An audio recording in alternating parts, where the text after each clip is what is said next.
American actor Kirk Douglas has passed away at the age of 103. Legendary Hollywood actor and director, author, famous for his role, of course, in Spartacus. He made his film debut in The Strange Love of Martha Ivers, but that was back in 1946. He was often called one of the last surviving stars of the film industry's golden age. Let's bring in Chris Bumbray on this, film critic, joining us now from Montreal. I think you're still in Montreal, Chris. All right, let's talk about Kirk Douglas because he's been sort of out of the picture for a while. Obviously, he's older. He's had a few health problems, but wow, was he the guy in the day. And he did 80 movies. 80 movies, and one of the things I think that's most important to mention about Kirk Douglas is that he's the man who broke the blacklist. Back in the 1950s, alleged communist sympathizers were blacklisted, and some of them did jail time, including a writer named Dalton Trumbo. And Kirk Douglas actually defied the blacklist and hired Dalton Trumbo to write Spartacus, crediting him under his name. I mean, that's a huge, huge accomplishment, I think.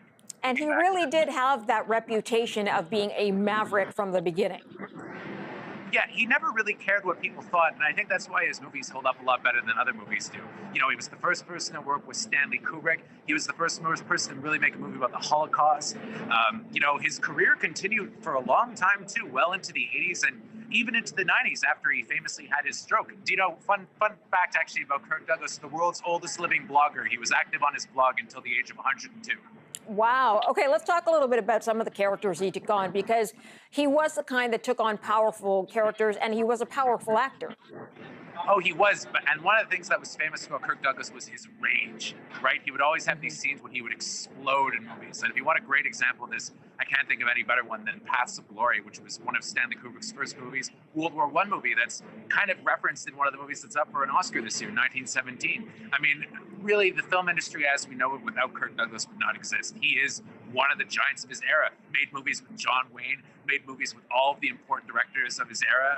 I mean, and also, his son, Michael Douglas, again, a huge, huge star. The legacy that he's built up in Hollywood is just unbelievable. And 103 years old, he'll be missed. He beat the odds, that's for sure. Absolutely. I remember thinking every time you saw Kirk Douglas on stage, and once his jaw got set, then you knew, as you said, some of that rage was coming out, some of that anger. And he took that on because he had that sort of classic look. He could cut you in half just by looking at you. Oh, that glare. And I mean, I remember, loving him from the time I was a kid. He did this movie with Burt Lancaster that I used to love when I was young called Tough Guys in the 80s. And until he was in his late 70s, he was still kind of like a sex symbol. He had like a six-pack. He worked out at the gym. He had his stroke, unfortunately, but he was the man for a long time. I have a lot of respect for Kirk Douglas. Really enjoy his stuff. Yeah, 103 years old. I think he did pretty well. Chris Bumbray, thanks for joining us today. Thank you very much, Marilla.